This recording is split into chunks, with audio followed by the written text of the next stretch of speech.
Pine মাইরা দিয়েছে বাংলাদেশের, এটা বলতে পারবো না, আমি এই ধরনের ল্যাঙ্গুয়েজ ব্যবহার করি না। এই যে পাশে যে ভদ্রলোক আছেন 2014 সালে ওনারা তৎকালীন হাসিনা সরকারের ক্ষমতা থাকা অবস্থায় স্থানীয় সরকারের নির্বাচনের পয়েন্টে মেরে দিয়ে আসছেন না। মুসলমানের কি ব্ল্যাকটাই, সেটা কাবা শরীফের দিকে। আরেকটা শব্দ দেখলাম, আমি আজকেই দেখলাম অনলাইনে, সিজদা, নাউজুবিল্লাহ ছি। তারপর আরেকটা শব্দ বলেন, ওহি আসছে, নাউজুবিল্লাহ। বিচার হয় চিকন আলীর, মোটা আলীদের কিছু হয় না। অভিযোগ তো একটা দুটো না, পরপর বেশ কিছু অভিযোগ। একজন উপদেষ্টার বিরুদ্ধে অভিযোগ উঠলে যে ন্যূনতম তদন্তের জায়গা, যে আসলেও তিনি জড়িত নাকি জড়িত না, সেটাও আমরা কখনো করতে দেখিনি। এবং গতকালই আমাদের এক অনুষ্ঠানে এসে উপপ্রেস সচিব জানিয়েছেন যে তারা দোষী মনে করেন না, কাজে তদন্তের প্রশ্ন ওঠে না।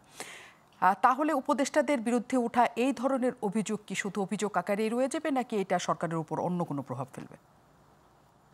প্রথমত হলো যে যখন আপনার কারো বিরুদ্ধে অভিযোগ হবে, সেটাতে একটা তদন্ত হতে হবে, এবং তদন্ত করার অনেক পদ্ধতি আছে। নর্মালি যেটা হয়, আমাদের প্রশাসনিক নিয়মটা হচ্ছে যে যার বিরুদ্ধে অভিযোগ, তার চেয়ে উচ্চ পর্যায়ে যিনি আছেন তাকে তদন্তের দায়িত্ব দেওয়া যেতে পারে। আর এখানে তো দুর্নীতি দমন কমিশন তো যে কোনো লোকের বিরুদ্ধে তদন্ত করতে পারে, চৌকিদার থেকে একেবারে রাষ্ট্রপতি পর্যন্ত। সুতরাং এটা দুর্নীতি দমন কমিশনও তদন্ত করে দেখতে পারে যে যে অভিযোগগুলো করা হলো সেগুলোর মধ্যে কতটা সারবত্তা আছে। এবং উপদেষ্টা পরিষদও হয়তো 2-3 জনকে দায়িত্ব দিতে পারতেন সিনিয়র, যে আপনারা বিষয়টা একটু দেখেন, এই যে অভিযোগগুলো উঠছে তার বক্তব্য নেন, এবং অন্য যাদের বক্তব্য পাওয়া গেছে সেই বক্তব্যগুলো একটা খতিয়ে দেখে, যে স্বরাষ্ট্র উপদেষ্টা উনি তো একদম সিনিয়র মানুষ, তাকেও দায়িত্ব দেওয়া যেতে পারতো, তার নেতৃত্বে একটা ছোট কমিটি করে 3 জনের। এবং তারপরে সরকার যদি এটা বলতেন যে সরকার দেখেছে যে তিনি কোনো ভুল করেননি, তো এটা যে এইভাবে বলে দেওয়ার কারণে এখন আপনি আবার প্রশ্ন করতে পারেন। এই জন্যই তো প্রশ্নটা, যে সরকার কীভাবে নিশ্চিত হলো যে তিনি কোনো ভুল করেন নাই বা তার কোনো দোষ নেই। তো সরকার যদি এরকম বলে ফেলেন, তখন কিন্তু একজন উপদেষ্টার বিরুদ্ধে যে তদন্ত কাজ, যদি অন্য একটা নর্মাল তদন্তর যে প্রসিডিউর আছে সেই তদন্ত কাজটা ব্যাহত হবে। এবং এগুলো তো নতুন জিনিস না, এটা পুরানো জিনিস।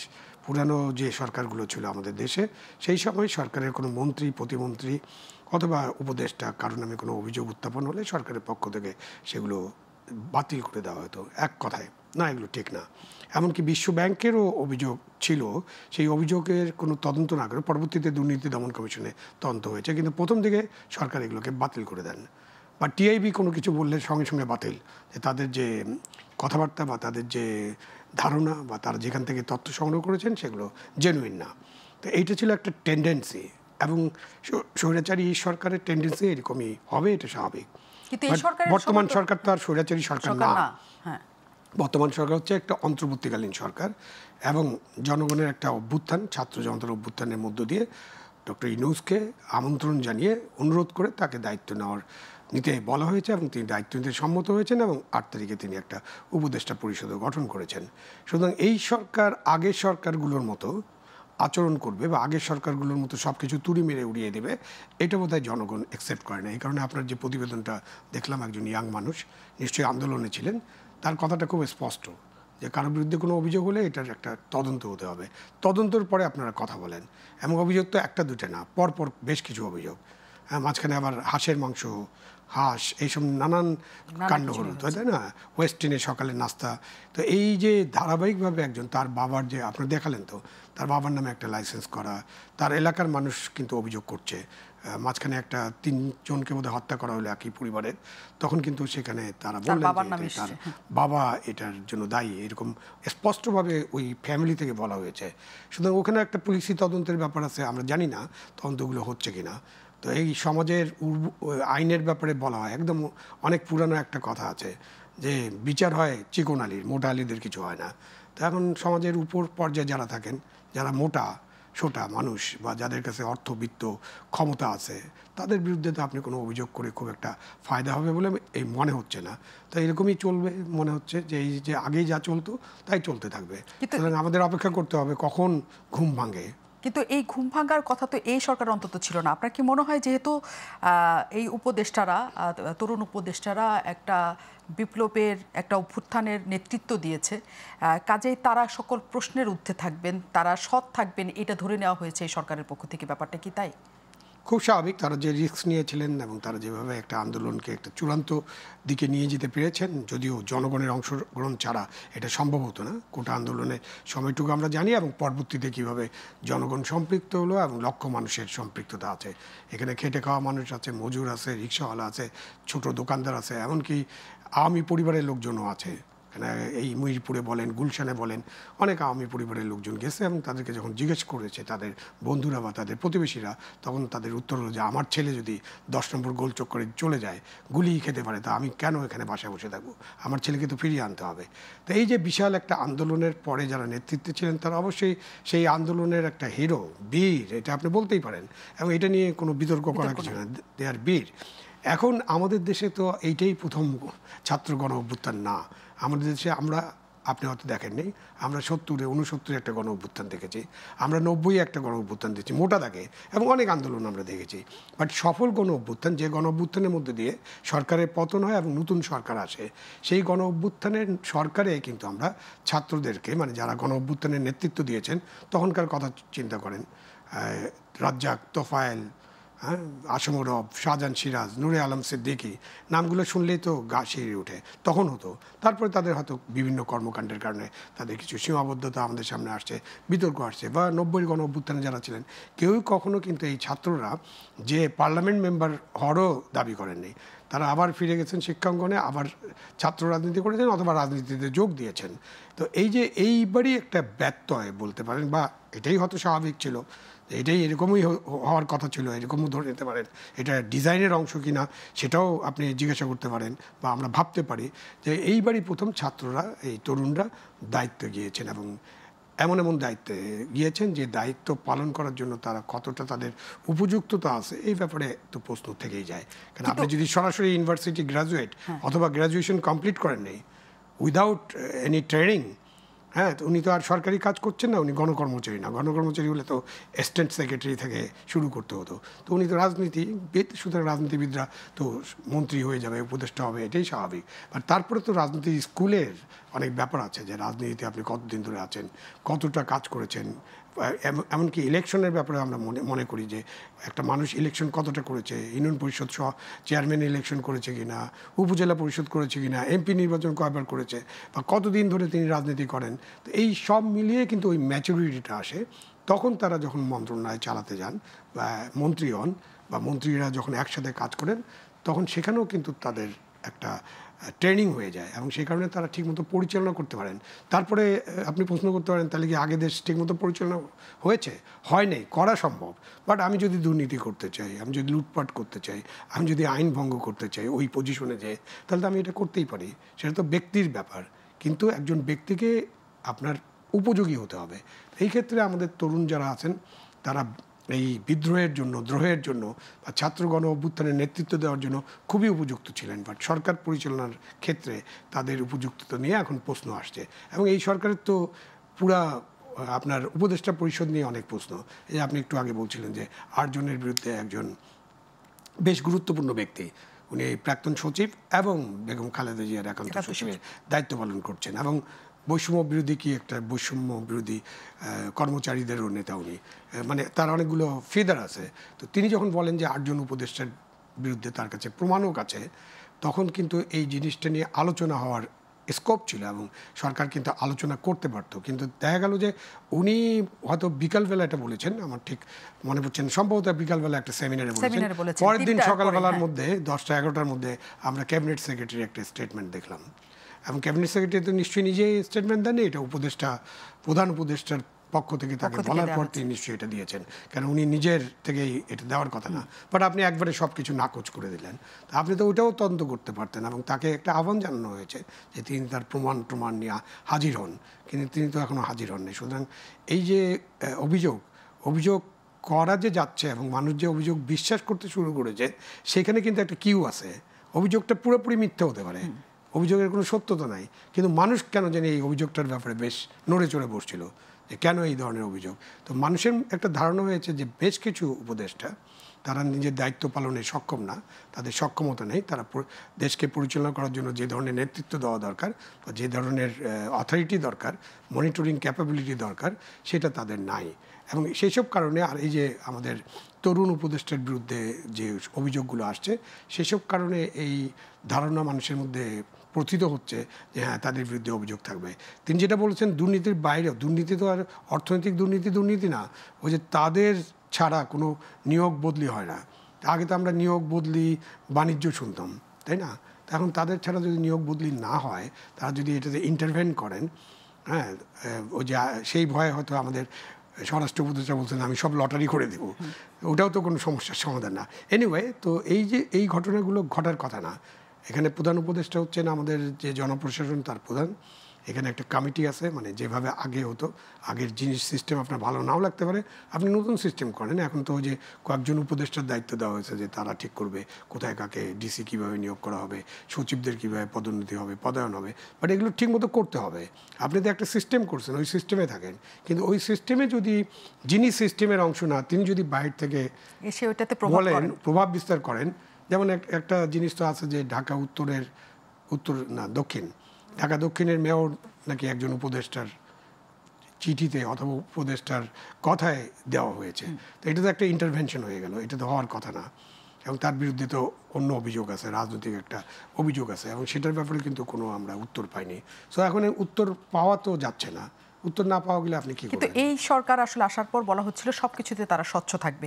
যে কথাটা আপনি বলছেন যে যারা একটা দ্রোহের নেতৃত্ব ছিল, যারা একটা বিদ্রোহ করেছে, সফল হয়েছে, তারা হিরো সবার কাছে, এক কথায়। সেটাতে কারো কোনো অসুবিধার জায়গা নেই। কিন্তু হিরো বলে আমি কি কোনো তার বিরুদ্ধে ওঠা অভিযোগ তদন্তও করে দেখব না? ব্যাপারটা কি ওই জায়গায় যে পৌঁছায় কিনা যে হিরোর বিরুদ্ধে আসলে কখনো কোনো তদন্ত হয় না, এক কথায় তাকে আমাদের হিরোই মানতে হবে, উনি কখনো ভিলেন হবেন এমন কোনো জায়গায় আমরা যাব না? ব্যাপারটা কি তাই থাকে কিনা? যখন ব্যাপারটা আমাদের দেশে এরকমই ঘটে, যিনি হিরো হয়ে যান তাকে আর জিজ্ঞাসা করা যায় না। ওই যে আপনি প্রশ্নগুলো সহজ, তো আপনি খুব সহজে আমাকে জিজ্ঞাসা করে ফেললেন, বাট হিরোদেরকে তো আমরা জিজ্ঞেস করতে পারি না। হিরোরা প্রশ্নের উপরে থাকেন, এবং হিরোরা যখন প্রশ্নের উপরে চলে যান তখন কিন্তু তারা হিরো থেকে ভিলেন হয়ে যান। হ্যাঁ, ভিলেন হয়ে যান এবং ফ্যাসিস্ট হয়ে যান, অগণতান্ত্রিক হয়ে যান, কর্তৃত্ববাদী হয়ে যান, এবং তখন তার এক পর্যায়ে যে তারও পতন হয়। তো এটা সারা বিশ্বজুড়ে হয়, ওই প্যাট্রিয়ট কবিতার মতো। যখন আসেন অনেক ফুলের মালা, অনেক করতালি, মুখরিত স্লোগান, কিন্তু দিন যায় আর তার জনপ্রিয়তা কমতে থাকে নানান কর্মকাণ্ডে। এবং ওনার জনপ্রিয়তা যখন কমতে কমতে একটা পর্যায়ে চলে যায়, অভ্যুত্থান বা বিতরণ ছাড়া আপনি সে সরতে চায় না। আমরা তো এই গণতান্ত্রিক যে সিস্টেম, মানে গণতান্ত্রিক শিষ্টাচার, গণতান্ত্রিক সভ্যতা, ভব্যতা এবং গণতান্ত্রিক পদ্ধতিতে তো আমরা কিছু বিবেচনা করি না। সুতরাং হিরোদেরকে প্রশ্ন করতে হবে, নাহলে হিরোরা ভিলেন হয়ে যাবেন, এবং যখন ভিলেন হবেন তখন আর প্রশ্নের বাইরে চলে যাবেন, তখন আর কেউ কোনো কথা শুনবে না। সুতরাং যদি প্রশ্ন করার সুযোগ থাকে এবং ওনার উত্তরটা যদি গ্রহণযোগ্য হয়, যৌক্তিক হয়, তাহলে নিশ্চয়ই অযথা প্রশ্ন বা একটা মিথ্যা প্রশ্নের সম্মুখীন হয়ে তার কোনো ক্ষতি হবে না। সুতরাং এগুলোকে ওপেন করতে হবে, যেটা আমরা ওপেন করতে পারছি না। সুতরাং আপনি হিরো হন, যাই হন, আপনার প্রশ্নের মধ্যে থাকতে হবে। এবং কিন্তু এই প্রশ্নের মধ্যে থেকে যখন আসলে ডক্টর মোহাম্মদ ইউনূস সরকার গঠন করেন, তখন তার যে ব্যক্তিগত ইমেজ এবং বিশ্বজুড়ে তার যে গ্রহণযোগ্যতার জায়গা, তিনি যা যা কিছু বলেছেন তার মধ্যে অন্যতম ছিল যে যারা উপদেষ্টা আছেন তারা তাদের সম্পদের হিসাব দিবেন পুরো বছরে, এবং তারা দিবেনই, তিনি সেটাতে স্বচ্ছ থাকতে চান।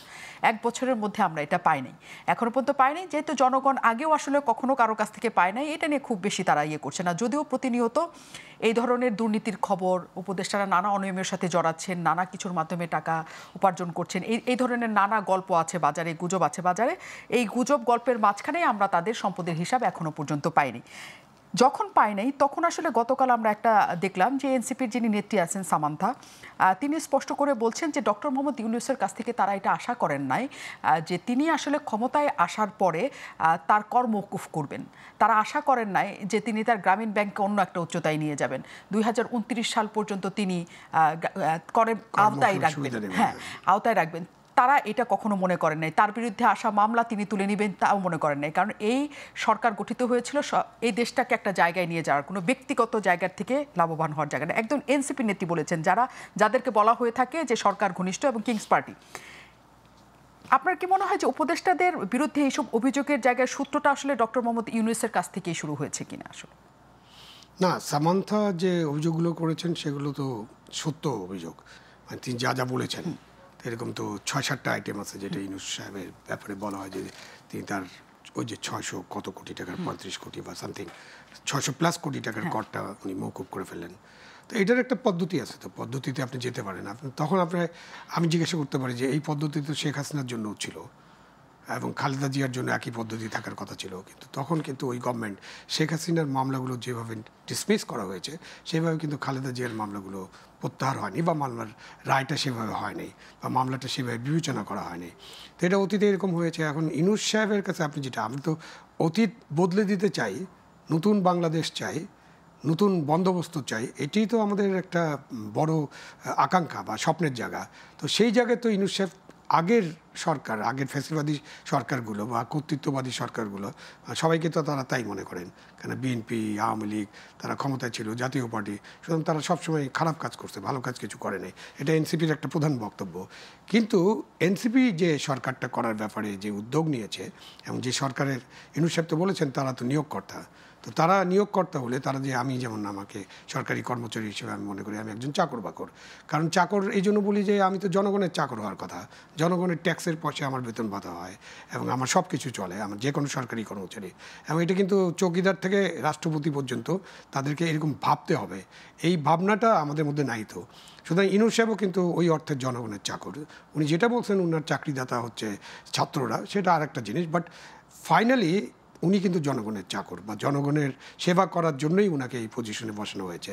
তো সামান্থা যেটা বললেন এটা অনেকেই আলোচনা করেছে, বাট সামান্থা আলোচনা করার জন্য এটা একটু বেশি আমরা ভাইরাল হয়ে যাচ্ছি, তাই না? কারণ এই আলোচনাগুলো কিন্তু আপনার অনুষ্ঠানে, অন্যান্য অনুষ্ঠানে আমি আজিজ সাহেবকে দেখেছি বা অনেককে দেখেছি, তারা কিন্তু এই পয়েন্টগুলো তুলেছেন যে ইউনূস সাহেব এই 1 বছরের মধ্যে কতগুলো সুবিধা নিয়েছেন। আপনি যেমন করে বললেন গ্রামীণ ব্যাংকের কর 29 সাল পর্যন্ত দিতে হবে না, 0 কর। আবার ওদিকে কি এনবিআর একটা দিয়েছে, যারা 0 কর সাবমিট করবে তাদের নাকি 5 বছর পর্যন্ত জেল হতে পারে। তো এগুলোর মধ্যে চ্যালেঞ্জ আছে। তারপরে ধরা গেল যে উনি যে গ্রামীণ ব্যাংকের উপরে সরকারের যে ছিল সেই 25% থেকে উনি 10% নিয়ে আসছেন। মানে এগুলো হচ্ছে কি, এগুলো আমরা বলি কনফ্লিক্ট অফ ইন্টারেস্ট, এবং এটা নিয়ে অনেক আলোচনা হয়। কনফ্লিক্ট অফ ইন্টারেস্ট হচ্ছে যে আপনি যখন কোনো দায়িত্বে থাকেন, সেই দায়িত্বে থাকা অবস্থায় আপনার অধিক্ষেত্রে আপনি এমন কোনো সিদ্ধান্ত নেবেন না যেটা আপনাকে লাভবান করে। সো ইউনূস সাহেব যেহেতু প্রধান উপদেষ্টা, ইনি কোনো সিদ্ধান্ত নিতে পারেন না, প্রসেসে নর্মালি যা হয় হবে, এমন কোনো সিদ্ধান্ত নিতে পারেন না যাতে তিনি লাভবান হন। তো ওইটা গেল একটা। তারপরে আপনার নার্সিং ইনস্টিটিউট, জাপানে নার্স পাঠানো হবে, মানে প্রত্যেকটা কানেক্টেড। তারপরে মালয়েশিয়া উনি গেলেন, তার আগে উনি একটা ম্যান পাওয়ারও করলেন। আবার একটা বিশ্ববিদ্যালয়, এটা বোধহয় পুরানা ছিল, আগে পাননি, আচ্ছা ঠিক আছে, বিশ্ববিদ্যালয় করলেন। তো নানান ক্ষেত্রে উনার যে লিস্ট, এই লিস্টটা বড় হতে যাচ্ছে। তো এখন এই লিস্টটা বড় হয়ে যাওয়ার কারণে মানুষ তো জিজ্ঞাসা করবে যে 1 বছরে আমরা শহীদদের তালিকাটা শেষ করতে পারলাম না, 836 জন পর্যন্ত আমরা গিয়েছি। আমরা যেখানে বলি যে আমাদের 1,500 মানুষ শহীদ হয়েছে, আমরা তো 1,500 পর্যন্ত বুঝতে পারি না। আবার জাতিসংঘ বলেছে 1400-র মতো লোক নিহত হয়েছেন, যারা 15ই আগস্ট পর্যন্ত। তাহলে 5ই আগস্ট থেকে 15ই আগস্ট 10 দিনের একটা গ্যাপ আছে। তো সুতরাং আপনি এই তালিকা তো কমপ্লিট করবেন, 1 বছর আপনি এটা করতে পারেননি। আপনি আহতদের যে চিকিৎসা, সুচিকিৎসা এবং তাদেরকে পুনর্বাসন করা, এই বিষয়টা আমরা এখনও পুরোপুরি কমপ্লিট করতে পারিনি। কিন্তু তার তুলনায় ইউনূস সাহেবের যা যা সুবিধা, যেটা অভিযোগ ওরা করছে, সেই সুবিধাগুলো বেশি হয়ে যাচ্ছে কিনা এটা একটা আলোচনার বিষয়। বাট আমার কাছে মনে হয় কনফ্লিক্ট অফ ইন্টারেস্ট, এটা ইউনূস সাহেবকে বুঝতে হবে। এবং এইভাবে করলে হবে কি যে জনগণ প্রশ্ন করবে, কারণ জনগণ তো রাষ্ট্রের মালিক, আমরা জনগণকে তো আর ওইভাবে ফেলে দিতে পারবো না। জনগণ যে রাষ্ট্রের মালিক এটা ভালো ইলেকশন হলে বোঝা যায়, আর অভ্যুত্থান হলে বোঝা যায়। তো এখন আমরা কিসের জন্য অপেক্ষা করবো? আইদার আপনি নির্বাচনের মধ্য দিয়ে এটা প্রমাণ হবে, অথবা একটা আরেকটা অভ্যুত্থানের মধ্য দিয়ে এটা প্রমাণ হবে যে জনগণ এই রাষ্ট্রের মালিক। বেগম খালেদা জিয়ার যিনি একান্ত সচিব আছেন, তিনি 8 জন উপদেষ্টার নামে একটা অভিযোগ করেছেন। যদিও তার ব্যক্তিগত অভিমত বলা হয়েছিল বিএনপির তরফ থেকে, তারপর এটা নিয়ে কোনো আলোচনা নাই। আপনারা আসলেও মনে করেন যে যে বক্তব্যটা দিয়েছিলেন সাবেক সচিব, সেটা আসলেও তার ব্যক্তিগতই শুধু, নাকি এটার পিছনে সত্যতাও ছিল? আমি তো এটা রাজনীতি করি নাকি, জি, দলও করি এবং দলের একটা পদও ধারণ করি। তো আমার পার্টির মহাসচিবের যে স্টেটমেন্ট, যেটা সেটি তো আমার অবস্থান, তাই না? আর আমি মাঝখানে দেশেও ছিলাম না। আমি জাস্ট গতকাল গতকালকে চীন থেকে আমি একটা মানে ওদের তো সবই সরকারি, আমি একটা সফর থেকে গতকালকেই ফিরেছি। আপনি যে কথাগুলো বললেন এগুলো আমি ঠিক মানে জানিও না। কতদিনের সফর শেষে ফিরেছেন? 9 দিন। 9 দিনের দেশের খবর রাখেন নাই যে কি হচ্ছে? না, খুব রাখাটা কষ্ট ছিল, কারণটা হচ্ছে যে ওই দেশে আবার হোয়াটসঅ্যাপ চলে না। আচ্ছা, কোনো পোর্টালও দেখতে পারেন নাই যে কি চলছে? আইন অনুযায়ী তো আমি তো মানে যদি এর মধ্যে আর কোনো অভ্যুত্থান হয়ে যেত, বিএনপি ক্ষমতায় বসে গেছে বা কিছু হয়েছে, তখন কিভাবে জানতেন? টেলিভিশন ছিল, টেলিভিশনে দেখতাম, টেলিভিশন তো দেখাই যাচ্ছে। ওখানে সিএনএ বলে একটা বোধহয় একটা মালয়েশিয়ান চ্যানেল বোধহয় প্রবাবলি ওটা দেখা যাচ্ছিল, সেটা কোনো সমস্যা নেই। তা আপনি যেটা বলতে চাচ্ছিলেন যে আমি আমার পার্টির সেক্রেটারি জেনারেল স্টেটমেন্ট মানে এই বিষয়ে নিঃসন্দেহে সেটা হচ্ছে যে উনি যেটা বলেছেন এবং পার্টির সেক্রেটারি জেনারেল যেটা বলেছেন, তো সেক্রেটারি জেনারেল বক্তব্যটাই তো স্ট্যান্ড করবে, এটি হচ্ছে মানে দলের অবস্থান, অর্থাৎ দল এইভাবেই বিষয়টাকে দেখে। আর এবং উপদেষ্টারা দুর্নীতিতে জড়িয়ে মানে পড়েছেন, এটা যদি আমি জানি না, আপনি বলতে পারবেন ভালো। সেক্রেটারি জেনারেল মির্জা ফখরুল ইসলাম আলমগীরের এই স্টেটমেন্টটা দেওয়ার পরে উনি কিছু বলেছেন কিনা এরপরে ফার্দার বা আর কিছু হয়নি, এটা নিয়ে আর কোনো আলোচনা কিছু হয়নি। তো এক জিনিস, মিডিয়া তার কাছে জানতে চেয়েছেন কিনা অথবা উনি মিডিয়াতে কিছু বলেছেন কিনা, ওনার কাছে যদি 8 জনের তথ্য থেকে থাকে তাহলে ওনাকে তো মানে পার্টি থেকে বলে দেওয়া হয়নি, উনি তার পার্টির সদস্য নন, উনি চেয়ারপারসনের মানে প্রাইভেট সেক্রেটারি। তো ঠিক আছে, তো মানে মিডিয়া তার কাছে জানতে চেয়েছে কিনা বাইরে উত্তরে তিনি কিছু বলেছেন কিনা এটা আমি অবগত না, এটা আপনারা বলতে পারবেন। তবে আমি ব্যক্তিগতভাবে মনে করি যে আমাদের পার্টির মহাসচিব যেটা বলেছেন যে উপদেষ্টাদের প্রতি পার্টি যে আস্থা প্রকাশ করেছেন, আমিও তাদের প্রতি আস্থাই রাখতে চাই। মানে উপদেষ্টাদের প্রতি আপনারা আস্থা রাখতে চান। আপনারা কি দল হিসেবে কয়দিন যাবত আরেকটা আলোচনা ছিল, আপনি হয়তো এই আলোচনায় নাও শুনতে পারেন, সেটি হচ্ছে এনসিপির বক্তব্য হচ্ছে হঠাৎ করে সরকার তাদের কিবলা পরিবর্তন করেছে। তারা লন্ডনে যে সেখানে সিজদা দিয়ে আসার পর একটা দলের কথা মতো তারা ফেব্রুয়ারিতে নির্বাচন দিচ্ছে। এইখানে যে অভিযোগটা তারা করছে, সেই অভিযোগের ভিত্তিতে কি উপদেষ্টাদের বিরুদ্ধে কোনো অভিযোগ আপনারা আনতে চান না? তাদের সাথে একটা সুসম্পর্ক রেখে সামনে নির্বাচন পর্যন্ত যেতে চান? ব্যাপারটা কি তেমন কিনা? না, দেখুন, আমি প্রথম কথা হচ্ছে যে আমরা মানে সম্পর্ক খারাপ বা ভালোর প্রশ্ন আসবে কেন? সরকার প্রধান হিসেবে প্রধান উপদেষ্টা তিনি সুস্পষ্ট ভাষায় বলেছেন যে ফেব্রুয়ারিতেই নির্বাচন হবে। তো আমরা তো মানে সরকার প্রধানের বক্তব্যে আমরা আস্থা রাখতে চাই। তিনি বলেছেন তিনি জনগণের অভিপ্রায়ে তিনি দায়িত্বভার গ্রহণ করেছেন, নিঃসন্দেহে তিনি জনগণের অভিপ্রায়ে তিনি দায়িত্বভার গ্রহণ করেছেন। তো সুতরাং আমি তো তার সরকারের প্রতি আস্থাই রাখতে চাই, কারণ জনগণের অভিপ্রায় তো এই সরকার গঠিত হয়েছে এবং তার একটা নির্বাচনী সুস্পষ্ট রোডম্যাপও তারা দিয়েছেন। যদিও আমরা যে সময়টিতে চেয়েছিলাম সেটা ডিসেম্বরটাই ছিল আমাদের প্রেফারেবল টাইম। তো সরকারের তরফ থেকে যেহেতু তারা সরকারে আছেন, এটা তো একটা আয়োজনের ব্যাপারও আছে, কারণ আমাদের দেশের শাসন কাঠামো তো একেবারেই মানে ভেঙে পড়েছিল। এই যে পাশে যে ভদ্রলোক আছেন 2014 সালে, তখন বোধহয় তিনি সচিব ছিলেন, ওনারা তৎকালীন হাসিনা সরকারের ক্ষমতা থাকা অবস্থায় স্থানীয় সরকারের নির্বাচনের পাইনটে মেরে দিয়ে আসছেন না। তো সুতরাং এই পাইন মারা অবস্থা থেকে দেশটাকে উত্তরণ ঘটাতে তো সময় লাগবে, পুলিশের এফিকেসি সৃষ্টি করতে হবে। নির্বাচন করার জন্য তো পুলিশ লাগে, নির্বাচন করার জন্য আনসার লাগে, নির্বাচন করার জন্য প্রাইমারি স্কুলের টিচার লাগে। মানে সরকার যারা এদের, আমি তো নির্বাচন অংশ নিইনি, আমার ধারণা নাই। আর গত 15 বছর তো দেশে নির্বাচন হতো না। ওই যে স্কুল শিক্ষকরা যারা দায়িত্বে থাকতেন ওনাদের কি বোধহয় কি পোলিং অফিসার বোধহয় বলা হয়, প্রিজাইডিং অফিসার বলা হয়, হোয়াট এভার। তো এই লোকগুলোর থাকা অবস্থাতেই তো দিনের ভোট রাতে হয়েছে, এই লোকগুলো থাকা অবস্থাতেই তো 100%-এর উপরে ভোট কাউন্ট হয়েছে, এই লোকগুলো থাকা অবস্থাতেই তো আপনার ভোট কেন্দ্রের সামনে আমরা ছবিগুলোতে দেখেছি যে সেখানে মানে মানুষের কোনো উপস্থিতি ছিল না, মানে কতিপয় সার্মীয় সম্প্রদায়ের মানে প্রাণী মানে অলসভাবে মানে ঘোরাঘুরি করতো, বিচরণ করতো বা ঘুমিয়ে পড়তো, এই দৃশ্য তো আমরা দেখেছি। সুতরাং নির্বাচন কন্ডাক্ট করার জন্য তো আমি তো সেই আপনার মানে চন্দ্রগ্রহ থেকে তো আমি মানে লোকজন আমরা নিয়ে আসতে পারবো না। এর মধ্য থেকে কম্পারেটিভলি যারা এই অপকর্মগুলোর সাথে যুক্ত নন, জড়িত ছিলেন না, এই সমস্ত লোকগুলোকে বাছাই করে তারপরে তো আমাকে মানে নির্বাচনের আয়োজনে যেতে হবে। এই সরকারের আপনার এই সরকারের ভেতরে যে সমস্ত এখন পর্যন্ত যে সমস্ত আপনার পতিত স্বৈরাচারের এজেন্টগুলো আছে, সুবিধাভোগী লোকজনগুলো আছে, তাদের কথা তো বিবেচনা রাখতে হবে। এরা ভেতর থেকে কি সাবোটেজ করছে। এই যেমন আপনি দেখুন, আপনার ইউনূস সাহেব একা তো একটা সরকার চালাতে পারেন না। আপনি দেখবেন যে আপনার মাঝে মধ্যেই আপনার সচিবালয়ের এই ধর্মঘট, এটা ওটা, এই দাবি ওই দাবি, এই ঘুষখোর চোরেরা অনেকেই, সবাই না অনেকেই, এইগুলো মানে মাঝে মধ্যেই আপনার মানে সরকারকে অচল করে দিতে চায়। তারপর আপনার এনবিআরের কতগুলো চোর, সেই চোরগুলো আপনার মানে মানে কি একটা অচল অবস্থা সৃষ্টি করে মানে একটা বাজে অবস্থা তৈরি করছিল। তো এইটাকে তো স্ট্রিমিং, যারা আন্দোলন করছিল সবাইকে আপনি চোর বলতে চান? মোস্টলি আপনি ওদের বাড়ি ঘরে খোঁজ নেন, ওদের সয় সম্পত্তির খোঁজ নেন, ওদের ছেলে মেয়ে কোথায় পড়ে এগুলো খোঁজ নেন, দেখেন এক বেটাও তো যখন টান দিছে সুতো, যখন টানছে তখন কিন্তু আন্দোলন সরে গেছে। আপনাকে এগুলো তো দেখতে হবে। ইট ইজ মি, আপনি মুন্নে আপনার খেয়াল নাই, আমি কিন্তু সেই ব্যক্তি।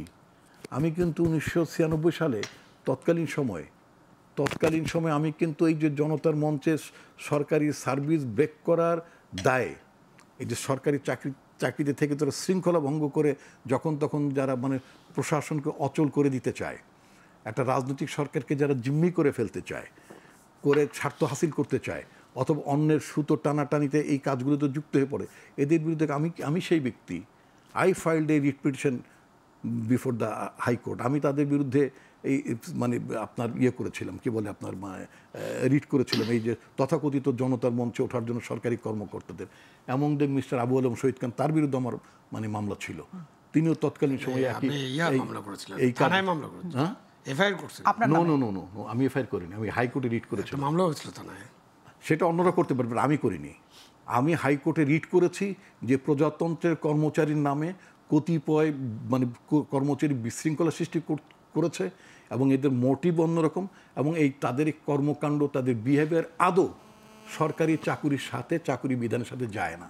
এবং আমি রিট করার পরিপ্রেক্ষিতে তৎকালীন উচ্চ আদালত 9 দিনের জন্য মানে 10 দিন তাদের সকল প্রকার সরকারি দায়িত্ব থেকে অব্যাহতি প্রদান করেছিল এবং ইমিডিয়েট নেক্সট ম্যানের কাছে দায়িত্ব হস্তান্তর করার জন্য হাইকোর্টের মাননীয় বিচারপতিদের যে বেঞ্চ তারা নির্দেশ দিয়েছিলেন। 10 দিনের দিন barrister Amirul Islam appeared for them, যারা আমার রেসপন্ডেন্ট ছিলেন, যারা আমার বিবাদী ছিলেন ওই মামলায়, তাদের পক্ষে তিনি দাঁড়াবার পরে ওই অর্ডারটা স্টে হয়। তো আনফর্চুনেটলি এর পরবর্তীতে বিএনপি তো ক্ষমতা ছিল না, তো সুতরাং বিএনপি এটাকে এগিয়ে নিতে পারে না। আমি তো ব্যক্তি না, একটু শেষ করে তারপরে যান। এরপরে যখন আওয়ামী লীগ আসলে ন্যাচারালি আওয়ামী লীগ এটা করবে না, বিএনপি মেড দ্য ব্লান্ডার। সেটা হচ্ছে বিএনপি 2001 সালে ক্ষমতা আসার পরে এই কেসটা, আমি তো ইন্ডিভিজুয়াল, এই কেসটা রাষ্ট্রীয়ভাবে সরকারিভাবে কেসটা পার্সিউ করা উচিত ছিল। তার ফলে যেটা হতো, মখা আলমগীর সহ এবং তৎকালীন আমি আপনার প্রিন্সিপাল সেক্রেটারি তার বিরুদ্ধে মামলা করেছিলাম, ফরেন সেক্রেটারি ফারুক সোবহানের বিরুদ্ধে মামলা করেছিলাম, ওয়ালিউর রহমানের বিরুদ্ধে মামলা করেছিলাম, অনেকের বিরুদ্ধে মামলা করেছিলাম। এমনকি দিদেন আপনার মানে হোম সেক্রেটারি শফিউর রহমান, তার বিরুদ্ধে আমার মামলা ছিল। আচ্ছা, তো তৎকালীন সরকার যদি বিধি ব্যবস্থা নিত, তাহলে আজকে সচিবালয়ে যে সমস্ত দুষ্ট লোকজনগুলো, মেনি অফ দেম নানা ওয়েতে যারা কারাপ্ট, এই লোকগুলো এইভাবে মাথাচাড়া দিতে পারতো না। এইটার জন্য এটা ইউনূস সরকার যেহেতু পলিটিক্যাল গভর্নমেন্ট না, তিনি মনে করেন যে এইভাবে কোনো রকম টাইমটা পার করে ফেলবেন। বাট টাইমটা পার করতে যে কী অবস্থা হচ্ছে জানেন, ঢাকা শহরে যেমন ব্যাটারি গাড়িতে সয়লাভ হয়ে গেছে, তেমনি এখন রাষ্ট্রীয় প্রশাসন বলেন নানা মানে সেক্টরে ওই ব্যাটারি রিক্সা আলাদের মতো আপনার একেবারে একটা বাজে একটা মানে মিসম্যানেজমেন্ট, একটা হসপস, মানে দেশের শাসন মতো একটা হসপস সৃষ্টি হয়ে গেছে। কিন্তু সেই হসপসের মধ্যেই আমি আপনাকে বলি যে আপনি তখন এতজনের বিরুদ্ধে ব্যবস্থা নিয়েছেন, মামলা করেছেন, সকল কিছু করেছেন, কিন্তু যখনই আপনার দলের কেউ বা ব্যক্তিগতভাবেই বলে থাকুক তিনি বেগম খালেদা জিয়ার একান্ত সচিব, বিএনপি চেয়ারপারসন বেগম খালেদা জিয়ার, তার কথাটা আপনারা একেবারেই বললেন, তার ব্যক্তিগত হিসাবে তাকে ডিজোন করলেন। উপদেষ্টারা আসলে এটার সাথে আছে কি নাই? আমি তো তার কথা ডিজোন করব এই কারণে যে আমি তো বিষয়টা জানি না, কিন্তু এইটা নিয়ে আসলে তদন্ত হওয়া দরকার ছিল কিনা বা জানার দরকার ছিল কিনা, নাকি আপনারা মনে করেন যে না এটা তো দুদকের যিনি মানে এসিসি কি বলে চেয়ারম্যানই বোধহয় এসিসি চেয়ারম্যান সাহেব তো ক্যাটেগরিক্যালি তিনি বলেছেন, আমি তার স্টেটমেন্টকে, তার পজিশনকে যে তিনি প্রমাণ চেয়েছেন। বিএনপি রাষ্ট্রদ্রোহিতা মামলা করেছিল, তখন আওয়ামী লীগের না, আমলের বিএনপি সচিব কোনো ছিলেন। রাষ্ট্রদ্রোহ মামলা করেন নাই।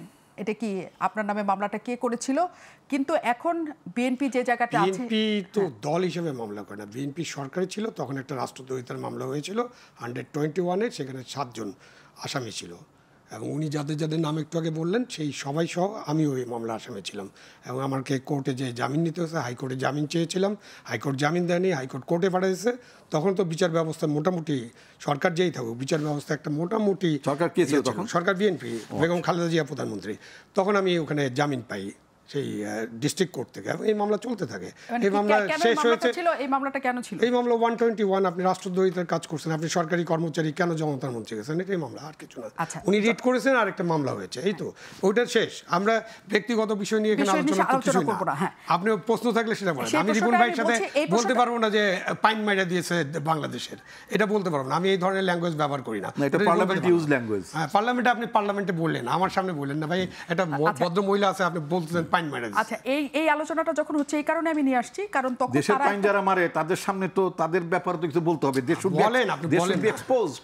আপনি এক্সপোজ করেন, আপনি রিপন ভাই, আপনি সকলকে এক্সপোজ করতে পারেন। আপনি যতক্ষণ আপনার ইচ্ছা হবে এক্সপোজ করেন। আপনি আমাকে কোনো প্রশ্ন করবেন? হ্যাঁ, অবশ্যই করব। সেটা হচ্ছে যখন এই ধরনের আলোচনা তো হচ্ছিল এবং এই রাষ্ট্রদ্রোহিতার মামলা পর্যন্ত চলে যাচ্ছিল, তখন উপদেষ্টার নামে যখন অভিযোগের জায়গা আসছে, তখন বিএনপি বলছে যে এটা আসলে কারোর ব্যক্তিগত ঘটনা, এটার মধ্যে তারা জানেন না। যে আলোচনাটা হচ্ছে, বিএনপি সবচাইতে শক্তিশালী রাজনৈতিক দল এখন, মানে এটা মতান্তর আছে অনেকখানি, কারণ অনেক রাজনৈতিক দলই আছে তাদের শক্তিশালী মনে করে। যখন একটা সরকার উপদেষ্টারা ক্ষমতায় থাকেন, সেই উপদেষ্টাদের বিরুদ্ধে কোনো অভিযোগ হয় এবং নিজেদেরই একজন করে, আবার নিজেরাই সেটাকে ডিসওন করে, তার মানে ওই সরকারকে আমরা ছাড় দিচ্ছি কিনা, তার মানে আমাদের অবস্থান ওই সরকারকে সমর্থন করা, নাকি এদের বিরুদ্ধে অভিযোগ না তোলা, নাকি মানে কি বিএনপির অবস্থানটা এখানে কি আপনি দেখতে পান? রিপন ভাই তখন ছিলেন না, আপনার এই প্রশ্নের উত্তরে আমি বলছি যে এটা আমাদের দেশের চিকন আলীদের বিচার হয়, মোটো আলীদের বিচার হয় না, তদন্ত হয় না। এখন যারা রাষ্ট্র ক্ষমতায় থাকে না, আমি তো অতীতেও কারো আপনি বিচার হতে দেখেন নাই, মানে যখন ক্ষমতায় থাকে, ক্ষমতার বাইরে গেলে বিচার শুরু হয়।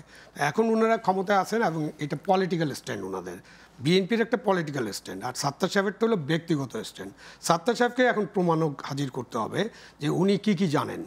আপনি আমাকে জিজ্ঞেস করছেন যে উনি সাত্তার সাহেব প্রাক্তন সচিব হিসেবে এটা জানতে পারেন কিনা। জানতে পারার সুযোগ আছে, সুযোগটা নাই এরকম না, কারণ সরকারি অফিসগুলোতে তো সব কিছু আর তালাচাবি দিয়ে বন্ধ করা থাকে না এবং অনেক কিছু ঘটতে পারে যেগুলো বাইরে আসতে পারে। আপনার রিপোর্টাররা অনেক খবর পেয়ে যান না, সংবাদপত্র অনেক গভীরধর্মী রিপোর্ট করে না, সুতরাং সাত্তার সাহেবের কাছে তথ্য থাকতে পারে। এখন সাত্তার সাহেব এই তথ্য যদি প্রকাশ করে, তখন আপনি নিশ্চিত হতে পারবেন যে 8 উপদেষ্টার নামে, উনি 8 উপদেষ্টার কথা বলছেন এবং কয়েকজনের ব্যাপারে তো অন্যান্য ইস্যুতেই আপনারা জানেন, যেমন আসিফ মাহমুদ সজীব ভুঁইয়ার ব্যাপারে তার বাবার কন্ট্রাক্টরি লাইসেন্স, তারপরে যে চাঁদা তোলার ব্যাপারে আপনি বললেন, একটা ভিডিও ফুটেজ আছে যে মূল চাঁদাবাজ যে অপু যাকে দেখা গেছে, সে একটা ভিডিও ফুটেজে দাবি করতেছে যে উনিই তাকে এই ব্যাপারে প্রলুব্ধ করেছেন বা উনি ছিলেন, এরকম নানান কথা। তখন উনি তার একটা ব্যাখ্যা দেখেছেন না, রিপন ভাইয়ের সাথে একটু আগে আলাপ করছিলেন যে কী করলেন বেজিংয়ে, উনি বললেন বেজিং ডাক খেয়েছেন, মানে হাঁস খেয়েছেন। তো ওইখানে আমাদের হাঁসের একটা গল্প চালু হয়েছে না, কক্সবাজারে যখন এটা গেল তখন পিটার হাঁসের সাথে দেখা হয়েছে কিনা, তারপরে আমরা এসে নীলা মার্কেটের হাঁস, ওখান থেকে আমরা ওয়েস্টিন, এইরকম নানান কথাবার্তা আমরা শুনি। বাট আপনাকে প্রমাণক লাগবে, প্রমাণক ছাড়া আপনি কাউকে বলতে পারবেন না যে তিনি দুর্নীতি করেছেন এবং ভবিষ্যতে হয়তো প্রমাণক হাজির হবে বা হাঁস খেয়েছেন কিনা বা খান নাই, তো এগুলো তো আপনি প্রমাণক ছাড়া বলতে পারবেন না। তো এখন রিপন ভাই বলছিলেন যে নীলা মার্কেটে গেলে পয়সা দিয়ে হাঁস খাইতে হয়, উনি গেস্ট ছিলেন, রাষ্ট্রীয় অতিথি, উনি মোটামুটি পয়সা ছাড়াই হাঁস খেয়ে আসছেন, আর এখানে লোকজন পয়সা দিয়ে হাঁস খায়। আসাদুজ্জামান রিপন, যে প্রসঙ্গটা আসলে এইখানে এই কারণেই যে আপনারা যদি যে অবস্থাটা, যে কিবলার কথা বলেছিলাম, প্রশ্নটা আপনি এড়িয়ে যে সরকারি কর্মকর্তাদের ঘটনায় আছেন, এখনকার সবচেয়ে এড়িয়ে যাওয়ার বিষয়টা মানে এড়িয়ে যাওয়া, মানে এই ঘটনাটা আপনার কেন মনে হলো? কারণ আমি 12 মিনিট আপনার সাথে কথা বলেছি, মানে আপনার কেন মনে হলো আমি এড়িয়ে গেলাম? এর জন্য আমি আবার জিজ্ঞেস করব যাতে আপনি না এড়াতে পারেন, এই কারণে আমি জিজ্ঞেস করছি যে এই যে আপনি ঘুরিয়ে কথা বললে তো আমাকে এড়িয়ে যাওয়া হবে না। প্রশ্ন করেছিলাম রিপন ভাই, আমি সহজ প্রশ্ন করেছি, আপনি নানা জায়গায় চলে গেছেন, কথা বলতে বলতেই চলে গেছেন, হয়তো ওই প্রশ্নটার উত্তর আমি পাইনি। সরকার এখন কিবলা পরিবর্তন করেছে, এই কিবলা বিএনপির দিকে নাকি, এই প্রশ্ন করেছে এনসিপি। আমি আপনাকে একটা কথা, প্রথম হচ্ছে আমি একজন মুসলমান, কিবলা শব্দটা যেই বা যারা উচ্চারণ করুন না কেন খুব মানে কনসাসলি করছেন বলে আমি মনে করি না, ঠিক আছে? কারণ মুসলমানের কিবলা একটাই, সেটা কাবা শরীফের দিকে, খুব খুব ক্লিয়ার কাট। কতগুলো শব্দ চয়নের ক্ষেত্রে প্রত্যেক মানুষকে খুব চিন্তা করা উচিত যে হোয়াট ইজ কিবলা। তারপর আরেকটা শব্দ বলেন ওহি আসছে, নাউজুবিল্লাহ। ওহি কার কাছ থেকে আসে? ওই একমাত্র পরম মানে স্রষ্টা যিনি, সমস্ত সৃষ্টির স্রষ্টা যিনি, আল্লাহ রব্বুল আলামিনের তরফ থেকে একমাত্র ওহি আসে, অন্য কারো কাছ থেকে ওহি আসে না। কথা হিসেবে না ব্যবহার না করা নো, হয় মাঝে মাঝে। কথাবার্তার মধ্যেও তো আপনি মানে কথা বলতে মানে আপনার কি বলে গর্হিত কথাবার্তা, ইমান বহির্ভূত কথাবার্তা আপনি বলতে পারেন না। আমি যে বিইং এ মুসলিম, আমি মনে করি এটা আমার নিজের নৈতিক দায়িত্ব মনে করি যে আমার এই স্পিরিটটাকে আফোল্ড করা এবং এটা জানানো, সেই জন্য আমি জানালাম। এই ওহি আসছে, কিবলা পরিবর্তন হয়েছে। আরেকটা শব্দ দেখলাম, আমি আজকেই দেখলাম অনলাইনে, সিজদা, নাউজুবিল্লাহ। ছি, যারা এই শব্দগুলো ব্যবহার করেন তাদের তাদের তাদের মানে সোজা কথা, তাদের ধর্মজ্ঞানের মানে অভাব নিঃসন্দেহে আছে। সিজদা তো একমাত্র আল্লাহর কাছে মানুষ সিজদা করবে, তার গোলাম সিজদা করবে, তার সৃষ্টি সিজদা করবে, অন্য কারো কাছে না। এই কথাগুলোর মধ্য দিয়ে যে কতগুলো গুনাহ অর্জন করতেছে, বা যে আমি অনেকের বেলায় শুনি শব্দগুলির বাইরে শুধু ওদের কথার যেটা মিনিং, সেটা কি আপনারা করেন কিনা? আমি এই শব্দ বললাম তো, আমি এটাকে তো কন্ডেম করলাম। আচ্ছা, কন্ডেম করলেন। অনেক ধন্যবাদ। আমি দেরি করে আসাতে আমরা আলোচনাটা আরো বেশি টানতে পারলাম না। নিশ্চয়ই ডক্টর আসিফুজ্জামান রিপন, আপনাকে একদিন পাবো। এবং আবু আলী শহীদ খান, অনেক ধন্যবাদ, কৃতজ্ঞতা। আবারও আপনার সাথে দেখা হবে। অনেক ধন্যবাদ দর্শক সাথে থাকার জন্য।